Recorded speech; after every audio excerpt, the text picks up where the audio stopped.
Hey everybody, and welcome back to my YouTube channel. If you're new, hi, I'm Annie, and I've made it my job to be here on the internet to help you turn your hair into your favorite hair accessory. So today I thought it'd be fun to talk about some things that I think are going to be trending in the hair world in 2025. Now, I'm not like a hair expert or a cosmetologist or like standing behind the chair in the industry, but these are things that I've seen across a lot of social media, the web, and I did some research of what things were trending at the end of the year, things that like stopped being really talked about. So let's just kind of dive into it. But before we start, this is just a fun video, okay? If you like to do something with your hair and I say it's out, keep doing it. If you don't like what I'm saying, whatever, you can troll me if you want. And I thought that this would be something fun to talk about and give you ideas if you wanted to try something new with your hair in 2025. So let's get started. So one thing that I saw a lot at the end of 2024 and I think is going to be continuing to be really big is what's called the French bob. Now, is this completely new? No, none of these hairstyles are new. They just kind of get new names to them to make them feel new and fresh, which is kind of exciting and fun. But for the French bob, it's pretty much a bob that is chin length or higher, kind of like right in here. And it has a lot of fullness right around the ends. And so this is really cute. I think that a lot of people can rock it. This is probably going to be the best hairstyle for more of an oval face. But if you have more of like that heart-shaped, get some like wispy bangs instead of just a blunt bob to kind of break up, because you know, with a heart shaped you kind of have a wider forehead. So if you get some wispy bangs with it, then it will just kind of tie the whole look together and not make your face look more square or rectangle than it is. And with the wispy bangs, going into the next thing that I think is going to be really in is that more airy wispy bangs, or also known as like the Korean bangs. A lot of Korean women and girls wear their hair like this. Basically, it's just kind of light and airy, and it's really easy to style. And there's not like a lot of bulkiness. It's very thin, wispy, and airy. They are super like low maintenance and easy to style.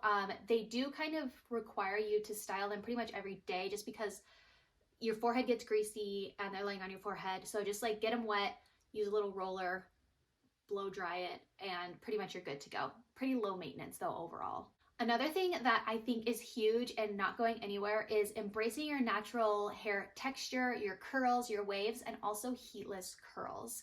I love this because this means we can just like air dry our hair and it can do whatever it wants, and we can kind of work with it more. When it comes to hair health, sometimes just air drying it isn't always the best, especially like going to bed. Never go to bed with your hair wet, but it's a really great way to kind of just play off of your texture. So this is how my hair like air dries. I don't know, it's like wavy, frizzy, kind of whatever, but it kind of works out in my favor if I want to put in a wave to it or use heat on it and curl it. Or at night when I use heatless curls, I can play off of like the texture and the volume to just kind of keep that volume and enhance it more.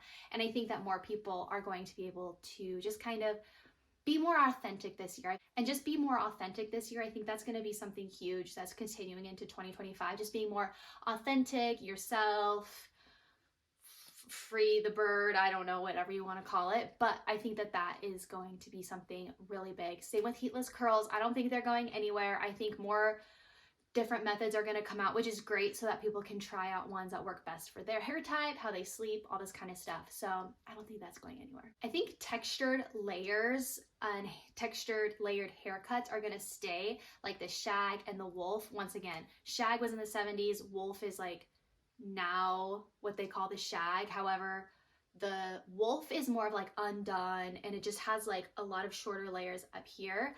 I think it can be a little bit too intense unless you're like more of the edgier type. Then I think the wolf is like great. I think of like a few years ago, Miley Cyrus, Billie Eilish, I think has more of like a modern day wolf cut. And don't worry, I will have pictures around what I'm referencing.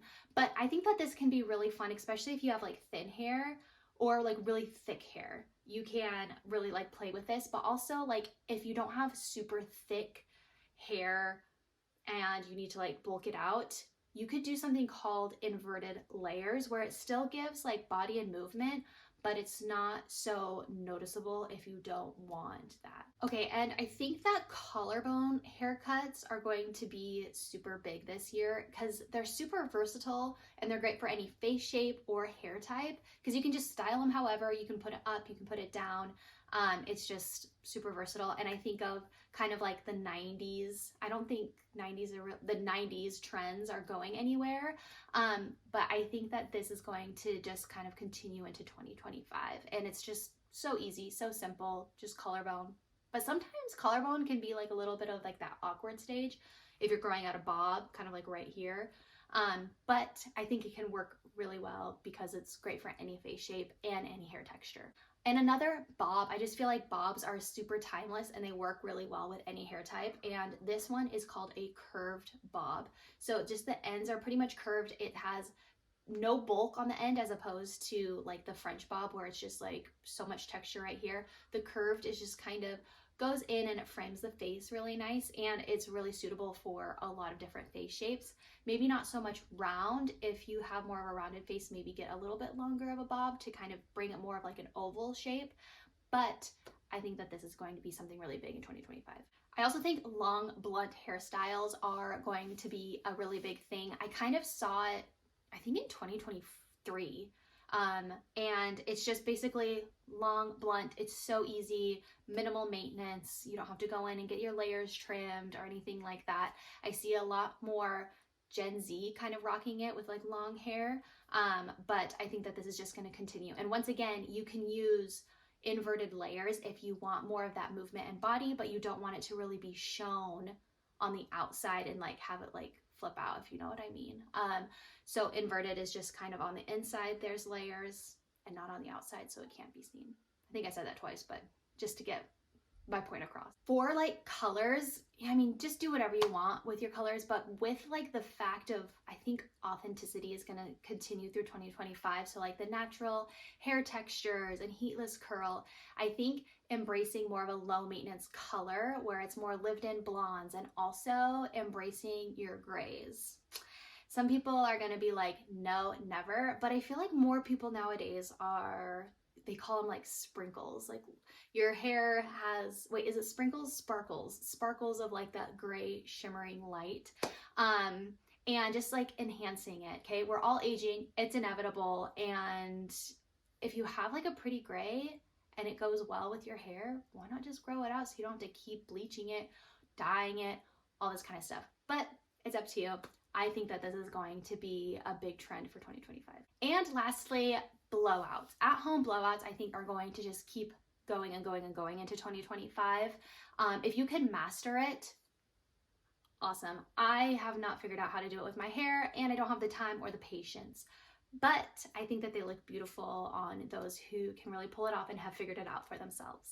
Okay, some things that I think are going to be out in 2025. Now, once again, if these offend you, I'm sorry, this is just what I'm thinking. But a lot of it, I think, is bangs, okay? Now, I think thick bangs, blunt bangs are going to be out. I think curtain bangs are going to be fizzling out. Now, the difference between like a curtain bang and an airy bang is that a curtain bang is more like, has like blunt, like here it is, here's my hair length. It doesn't really like blend in. And so I think that those are going to be out and replaced with the more airy bang that's kind of blends everything in, looking more seamless. I also think those really high maintenance hair colors are going to be out because people just want to not spend so much time and money at the salon. There are some people who love it, which power to you, kudos if you have the time. I'm jealous.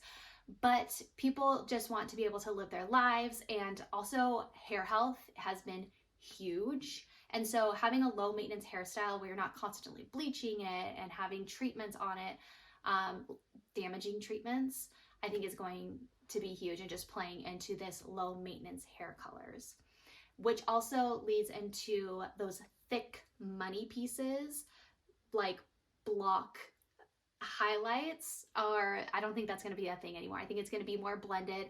I think it was called like the Scandinavian blondes. I can't remember if that's like the right term, but I don't think it's going to be as like, oh, here's the blonde around my face and then the rest is not blended all in. I think everything's just going to try to blend and be more seamless. so that the grow out looks better and we don't have to go to the salon every 4 to 6 weeks. And I think the small beachy waves, like the 3-barrel wavers, are gonna be fizzling out.